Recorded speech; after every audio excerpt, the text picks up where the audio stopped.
क्या ये तुम हो? हाँ, मैं सृष्टि हूँ। तुम्हारी ये हालत किसने की? मेरी ये हालत उस साय ने की है। किस साय ने? उस फिशिंग वेल की साय ने, जो रास्ते पे लोगों का शिकार करती है। मैं तुम्हारी मदद कैसे कर सकती हूँ? मुझे तांत्रिक विद्या से यहाँ बांधा गया है, इसीलिए मुझे मुक्ति नहीं मिल रही है। इस पेड़ में जो लाल रंग का धागा बंधा हुआ है, उसे कल पूर्णिमा की रात को 12 बजे तुम्हें खोलना पड़ेगा, तभी मुझे मुक्ति मिलेगी। तो साया तुम्हें ऐसा करने से रोकने की कोशिश करेगी। लेकिन उस साय ने तुम्हें यहाँ क्यों बांध के रखा है?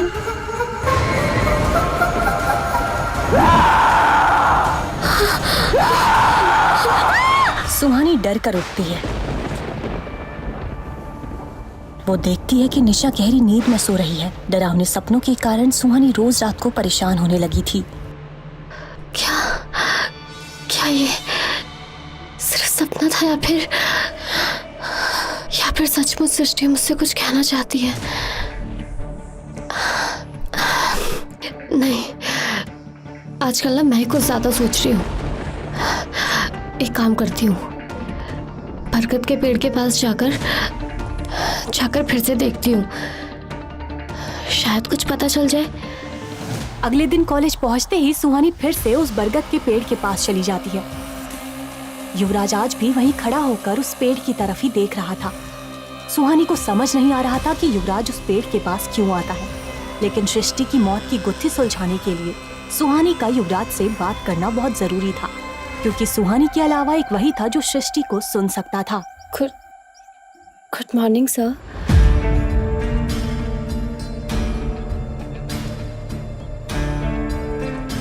तुम यहाँ क्या कर रही हो? तुम जानती नहीं कि कॉलेज के स्टूडेंट्स का यहाँ पर आना मना है? सर आप मान क्यों नहीं लेते हैं? आपको फिर सृष्टि की आवाजें सुनाई देती हैं। युवराज उसकी बात सुनकर हैरान हो जाता है, लेकिन वो सुहानी के सामने कुछ भी एक्सप्रेस नहीं करता है। युवराज को इस बात की उम्मीद नहीं थी कि सुहानी अब तक सृष्टि की आवाजें सुन पा रही है। फिर भी वो सुहानी को इग्नोर करके वहाँ से जाने लगता है। सर मैं जानती हूँ सृष्टि को कैसे आजाद किया जा सकता है।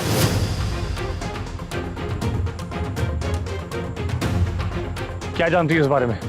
युवराज का ऐसा रिएक्शन देखकर सुहानी डर जाती है और उसके मुंह से एक शब्द भी नहीं निकलता। मैंने पूछा तुम क्या जानती हो इस बारे में? आज रात 12 बजे अगर पेड़ पर बंधा ये लाल धागा, इसे खोल देंगे तो सृष्टि हमेशा हमेशा के लिए आजाद हो जाएगी। ये सुनते ही युवराज के होश उड़ जाते हैं और वो खामोश हो जाता है। सुहानी युवराज का ऐसा रिएक्शन देखते हुए कहती है, अब तो आपको मेरी बातों पर बिलीव हो रहा है ना सर? युवराज को सुहानी की बात पर यकीन तो था, लेकिन वो इनकार करते हुए कहता है, मैंने कहा ना कि तुम्हें इलाज की जरूरत है, और अगर तुम्हें अभी भी ये सब सच लगता है तो तुम्हारा पागलपन दूर करने के लिए मैं खुद यहाँ आकर ये धागा खोल दूंगा। युवराज खुद सृष्टि को आजाद कराना चाहता था, लेकिन वो इस खतरनाक काम में सुहानी को शामिल नहीं करना चाहता था। युवराज ने पहले भी कई बार सृष्टि को आजाद कराने की कोशिश की थी, लेकिन हर बार नाकामयाबी ही उसके हाथ आई थी। सृष्टि को आजाद कराने का सही रास्ता वो ढूंढ ही नहीं पाता था, लेकिन अब वो सुहानी के बताए तरीकों को भी एक बार आजमाना चाहता था। वो नहीं जानता था कि ये तरीका काम करेगा या नहीं, लेकिन वो एक और बार कोशिश करना चाहता था। आप कुछ बोल क्यों नहीं रहे हैं सर? मैंने कहा ना कि तुम्हारा ये वहम दूर करने के लिए मैं यहाँ खुद आकर धागा खोल दूंगा। इसकी कोई जरूरत नहीं है सर। अगर आपको लगता है ये वहम मेरा है तो ये धागा भी मैं ही खोलूंगी। युवराज समझ जाता है कि सुहानी मानने वाली नहीं है।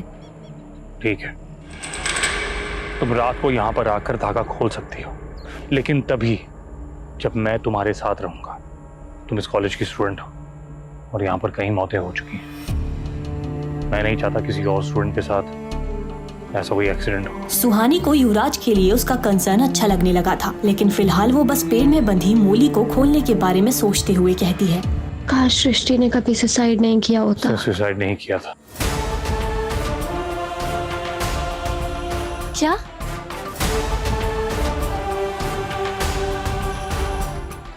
कुछ नहीं। फिर सुहानी वहाँ से चली जाती है। लेकिन युवराज वहीं रुककर उस पेड़ पर बंधे लाल धागे को देखने लगता है। सुहानी को सृष्टि की आवाजें कैसे सुनाई देती हैं?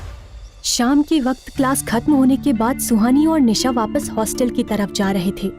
वो दोनों रोड पर ही चल रहे थे।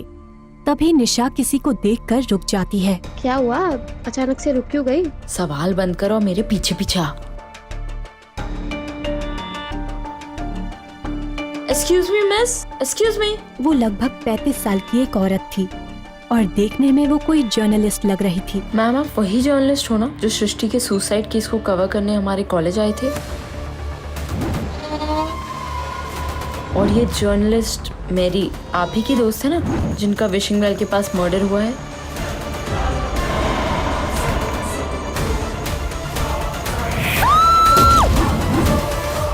ओह sorry, my name is Nisha और ये है सुहानी। हम दोनों सेंट थॉमस के ही स्टूडेंट्स हैं। क्या कर रही है निशा? मुझे दिखाई नहीं देता, वो तुझसे बात नहीं करना चाहती है। तू बस देखती जा। ये क्या, इसका पापा भी मुझसे बात करे। आजा। मैम मुझे सृष्टि सुसाइड केस के बारे में आपसे बात करनी है। निशा के ऐसा कहते ही वो लेडी पैदल ही आगे बढ़ने लगती है। ऐसा लग रहा था जैसे वो बस निशा से दूर जाना चाहती हो।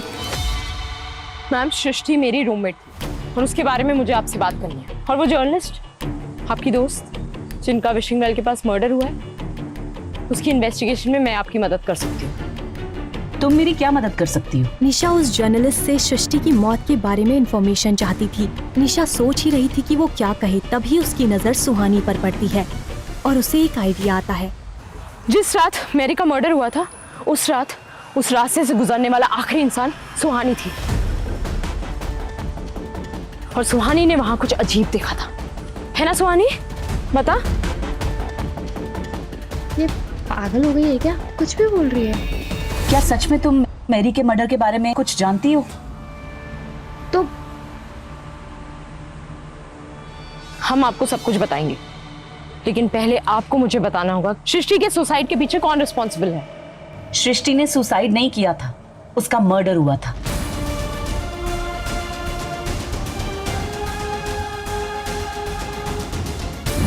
मुझे बचाओ! मुझे बचाओ! मुझे बचाओ! सृष्टि की बॉडी पे जो इंजरीज मिली हैं, उनसे साफ पता चलता है कि किसी ने उसे जबरदस्ती फांसी पर लटकाया था।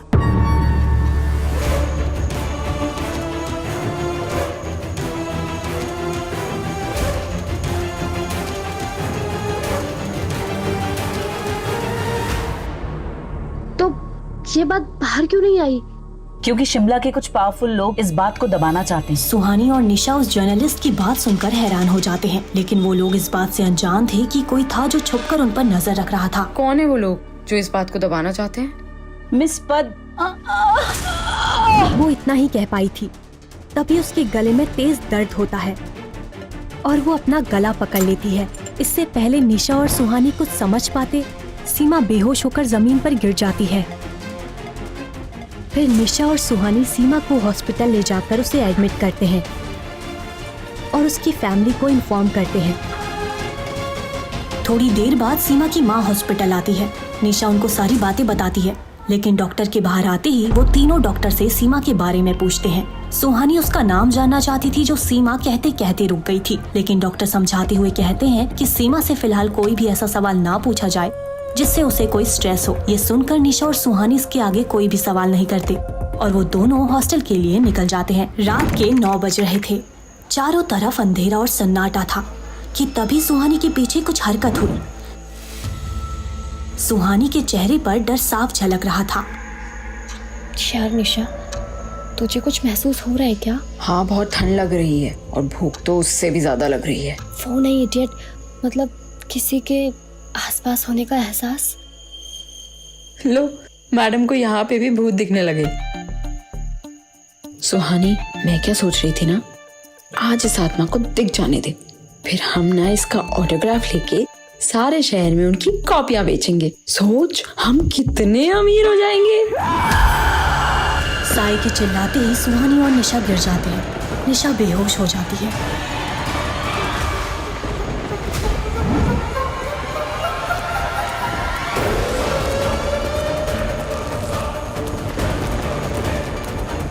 साया ने अपनी शक्तियों से सुहानी को पूरी तरह बांध दिया था। सुहानी को दर्द तो बहुत हो रहा था, लेकिन वो चीख नहीं पा रही थी। ऐसा लग रहा था कि वो साया सुहानी की जान लेकर ही छोड़ेगी। सुहानी का दर्द बढ़ता ही जा रहा था, लेकिन तभी एक तेज रोशनी सुहानी के बदन पर पड़ती है और वो साया सुहानी को आजाद कर देती है।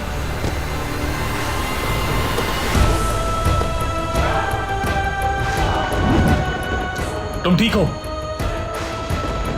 सर, वो साया। हाँ, मैंने देखा। तुम ऐसे ही लेटी रहोगी या उठोगी भी?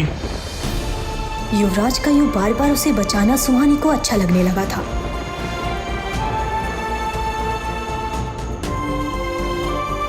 थैंक यू सर, आपने मुझे फिर से बचा लिया। फिर से? सर, आप मान क्यों नहीं जाते? उस दिन इसी रोड पर आपने मुझे बचाया था। युवराज को पता था कि सुहानी सच कह रही है, लेकिन वो उससे ये बात छुपाना चाहता था। कौन है आप? इससे पहले कि सुहानी कुछ और पूछती, युवराज की नजर बेहोश पड़ी निशा पर गई।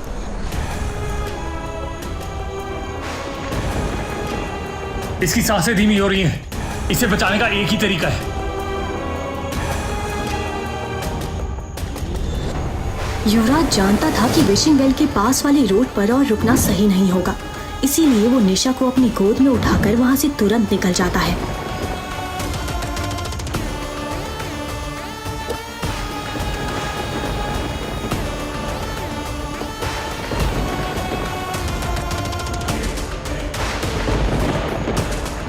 फिर वो कार को हॉस्टल की तरफ बढ़ा देता है। युवराज खामोशी से ड्राइव कर रहा था और सुहानी फ्रंट सीट पर बैठी हुई थी। सुहानी बीच बीच में तिरछी नजरों से युवराज को देख रही थी। ये बात युवराज भी नोटिस कर रहा था। आज पूर्णिमा की रात है। सृष्टि को आजाद करने के लिए बरगद के पेड़ के पास जाना ही होगा। आज हमें वो धागा खोलना है। मुझे याद है। युवराज का जवाब आता है। फिर वो कुछ देर रुककर आगे कहता है, मुझे अभी भी लगता है कि तुम्हें वहां नहीं जाना चाहिए। मैं वहां खुद जाकर धागा खोल दूंगा। नहीं, मैं भी साथ जाऊंगी। क्या युवराज और सुहानी सृष्टि को आजाद करा पाएंगे? आखिर कैसे हुई थी सृष्टि की मौत? कौन है उसकी मौत का जिम्मेदार? क्या इस रहस्य का आज होगा पर्दाफाश? क्या युवराज और सुहानी सृष्टि को आजाद कराने में होंगे सफल, या फिर उनके साथ होने वाली है कोई अनहोनी? क्या सीमा को कुछ ऐसा पता था जिससे सारे राज खुलने वाले थे? क्या सीमा की सच्चाई बताने से पहले ही ले ली जाएगी उसकी जान?